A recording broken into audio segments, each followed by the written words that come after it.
Hi hello welcome to Indian knowledge university. ఈరోజు విద్య ఉద్యోగ సమాచారం చూసుకుంటే మనకు చాలా విషయాలు రావడం జరిగింది. అదేవిధంగా ఈ వీడియో చూసిన వారు లైక్ చేయడం మాత్రం మర్చిపోవద్దు.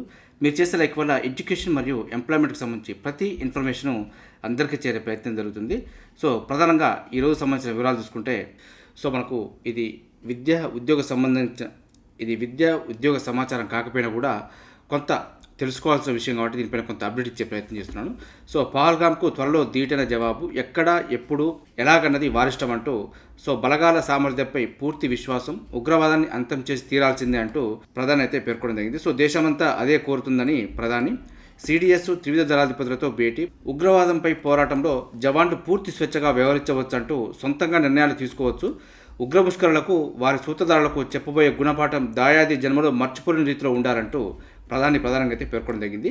సైన్యం ఏ విధమైన నిర్ణయం తీసుకొని ఏ విధంగా ముందుకెళ్తున్నది ముందు చూసే ప్రయత్నం చేద్దాం. మొత్తానికైతే సైన్యానికి పూర్తి స్వేచ్ఛ అని పేర్కొనడంతో చర్యలు తీసుకునే అవకాశం అయితే మనకు స్పష్టంగా కనపడుతున్నాయి. మరి ఏ రూపంలో ఉంటుందనేది ముందు చూసే ప్రయత్నం చేద్దాం.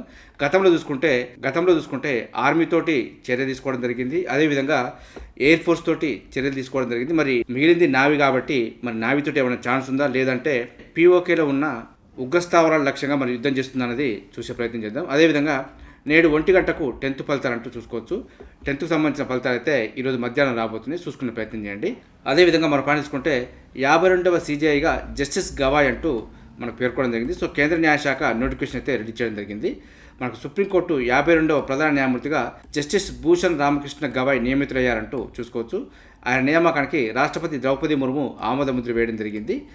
నూతన CJIగా జస్టిస్ గవాయ్ వచ్చే నెల 14న బాధ్యతలు స్వీకరించనున్నారు. మనకు సుప్రీంకోర్టులో 2వ దళిత ప్రధాన న్యాయమూర్తిగా రికార్డుకి ఎక్కబోతున్నారంటూ కూడా చూసుకోవచ్చు. మనకు ప్రస్తుత ప్రధాన న్యాయమూర్తి పదవీ కాలం వచ్చే నెల 13వ తేదీ వరకు ఉంది. అదేవిధంగా జస్టిస్ గవాయి 6 నెలల పాటు పదవిలో కొనసాగుతారు. ఈ ఏడాది డిసెంబర్ 23న పదవి విరమణ చేస్తారంటూ చూసుకోవచ్చు. 2వ దళిత ప్రధాన న్యాయమూర్తిగా జస్టిస్ గవాయ్ నియామకం జరుగుతుంది. మనకి మొదటి దళిత ప్రధాన న్యాయమూర్తి ఎవరన్నది కామెంట్ సెక్షన్లో కామెంట్ చేసే ప్రయత్నం చేయండి.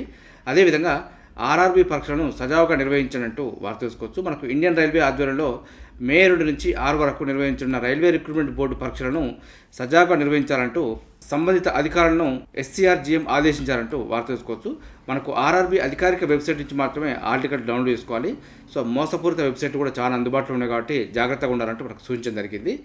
దీనికి సంబంధించి చూసుకుంటే RRB NTPCలో మొత్తం 11,588 పోస్టులు ఉన్నాయంటూ చూసుకోవచ్చు. ఇవైతే మనకు మంచి క్యాడర్ పోస్టులు కాబట్టి అవకాశం అయితే ఉపయోగించుకునే ప్రయత్నం చేయండి. అదేవిధంగా నిన్నటి కానిస్టేబుల్ రేపటి IPS అంటూ వార్త చూసుకోవచ్చు.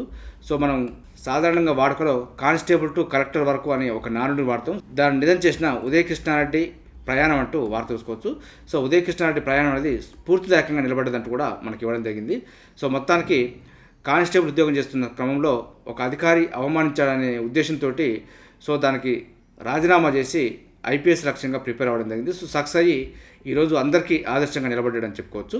అదేవిధంగా మనం పాయింట్ తీసుకుంటే బోగస్ సర్టిఫికెట్లతో ఆర్మీ ఉద్యోగాలంటూ మనం పాయింట్ తీసుకోవచ్చు. ఈ విధమైన బోగస్ సర్టిఫికెట్తో ఉద్యోగం సాధిస్తే మనకు రిటైర్మెంట్ అయినా కూడా ఏదైనా చిన్న ఎంక్వైరీలో బయటపడితే మొత్తానికే మోసమయ్యే అవకాశం ఉంది. ఎప్పుడైనా ప్రభుత్వ ఉద్యోగానికి జెన్యున్గా వెళ్ళే ప్రయత్నం చేయాలి. ఆదిలాబాద్ జిల్లా వాసులుగా ధృవీకరణ పత్రాలు, నకిలీ సర్టిఫికెట్ పొందిన ఇతర రాష్ట్ర యువకులు అంటూ వారు చూసుకోవచ్చు. మనకు ఇతర రాష్ట్రాలకు చెందిన యువకులు ఆదిలాబాద్ జిల్లా వాసులుగా తప్పుడు నివాస ధృవీకరణ పత్రాలు సృష్టించి BSFలో ఉద్యోగాలు పొందినట్టు మనకు పేర్కొనడం జరిగింది.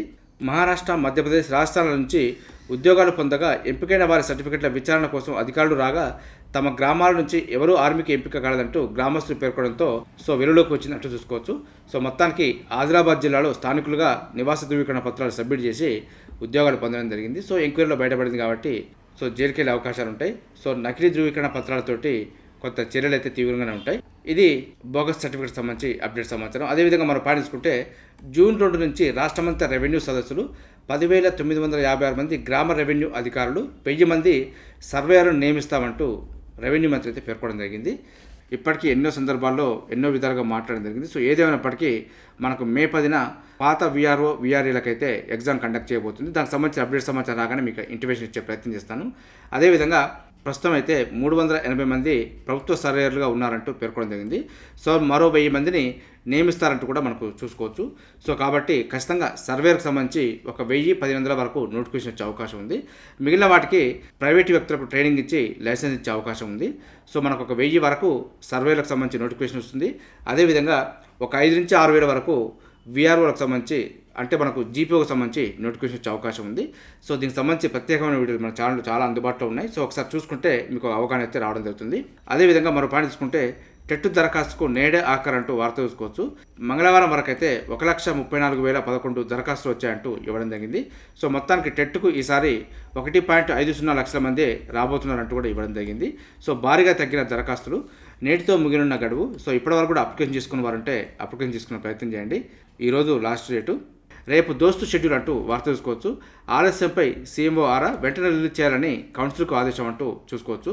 మనకు మే 1వ తేదీన డిగ్రీ ప్రవేశాలకు సంబంధించి దోస్తు నోటిఫికేషన్ అయితే రాబోతుంది. సో దీనికి సంబంధించి ఇంటర్ పాస్ అయిన వారంతా దోస్తు కౌన్సిల్లో పార్టిసిపేట్ చేసే ప్రయత్నం చేయండి. అదేవిధంగా విద్యుత్ సంస్థల్లో ప్రమోషన్లకు బ్రేక్ అంటూ వార్త చూసుకోవచ్చు. పదోన్నతులు నిలిపివేస్తూ హైకోర్టు ఉత్తర్వులు.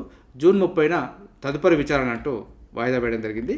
సో మొత్తానికి మనకు ట్రాన్స్కో మరియు జెన్కో అదేవిధంగా ఎస్పీడీఎస్ఎల్ ఎన్పీడీసీఎల్ సంస్థల్లో పదోన్నతులు నిలిపివేస్తూ మంగళవారం జస్టిస్ నామవరపు రాజేశ్వరరావు నేతృత్వంలో హైకోర్టు ధర్మాసనం మధ్యంతర ఉత్తర్వులు జారీ చేసిందంటూ చూసుకోవచ్చు. సో మొత్తానికి పదోన్నతులు పూర్తయితేనే మనకు వేకెన్సీకి సంబంధించి సమాచారం రావడం జరుగుతుంది. దీంతో కొంత ఆలస్యమయ్యే అవకాశం ఉందంటూ మనం అయితే చూసుకోవచ్చు. ఆల్రెడీ కొన్ని వేకెన్సీ క్లియరెన్స్ ఉన్నాయి, మరికొన్నికి సంబంధించి కొంత ఆలస్యమయ్యే అవకాశం ఉంది. కాబట్టి సో మనకు జాబ్ కార్డు వచ్చిన తర్వాతే విద్యుత్ సంస్థల ఉద్యోగాలకు సంబంధించి అప్డేట్ సమాచారం చూసుకోవచ్చు.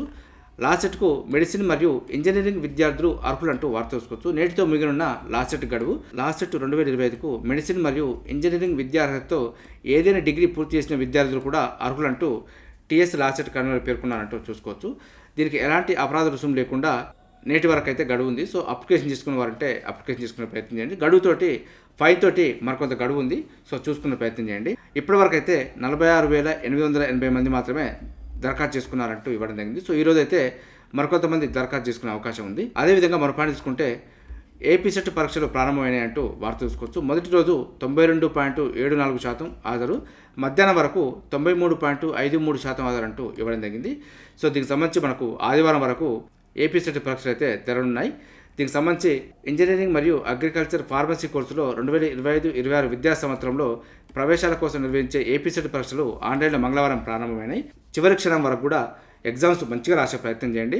మీ జీవితానికి మార్గదర్శకం అని చెప్పుకోవచ్చు. ఎందుకంటే మంచి కాలేజీలో వస్తే భవిష్యత్తు బాగుంటుంది. సో మామూలు కాలేజీ వస్తే కొన్ని సందర్భాల్లో సక్సెస్ అవ్వచ్చు, కొన్ని సందర్భాల్లో ఫెయిల్యూర్ అయ్యే అవకాశం ఉంటుంది. సో కాబట్టి ఎప్పుడైనా బెస్ట్ కాలేజే బెస్ట్ ఫ్యూచర్ అని చెప్పుకోవచ్చు. అదేవిధంగా మరో పాయింట్ తీసుకుంటే కెనడా ప్రధానిగా మార్క్ కార్నీ అంటూ చూసుకోవచ్చు. విజయం దిశగా లిబరల్ పార్టీ, ఓటమిని అంగీకరించిన ప్రతిపక్ష కన్జర్వేటివ్ పార్టీ అంటూ వార్త చూసుకోవచ్చు. సో మొత్తానికి విజయం దిశగా లిబరల్ పార్టీ పోతుంది. సో ప్రధానిగా మార్క్ కార్నీ నియామకం కాబోతున్నారంటూ వార్త చూసుకోవచ్చు. సో పూర్తిస్థాయి అప్డేట్ సమాచారం వచ్చిన తర్వాత మీకు అందించే ప్రయత్నం చేస్తాను. అదేవిధంగా బర్త్ సర్టిఫికేట్తోనే పౌరసత్వ నిర్ధారణ అంటూ వార్త చూసుకోవచ్చు. సో మనకు ఆధార్, పాన్, రేషన్ కార్డులు చెల్లవంటూ ప్రధానంగా అయితే ఇవ్వడం జరిగింది.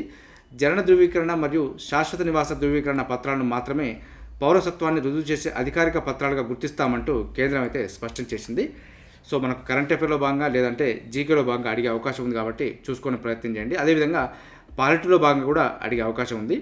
జనన మరణ ధృవీకరణ చట్టం 1969 ప్రకారం నిర్దేశిత అధికారులు మాత్రమే జనన ధృవీకరణ పత్రాన్ని జారీ చేయాలంటూ పేర్కొనడం జరిగింది. అలాగే ఒక వ్యక్తి నిర్దేశిత రాష్ట్ర లేదా యూనియన్ టెరిటరీ పరిధిలో నివసించాలని నివాస ధృవీకరణ పత్రాలు నిర్ధారిస్తాయి.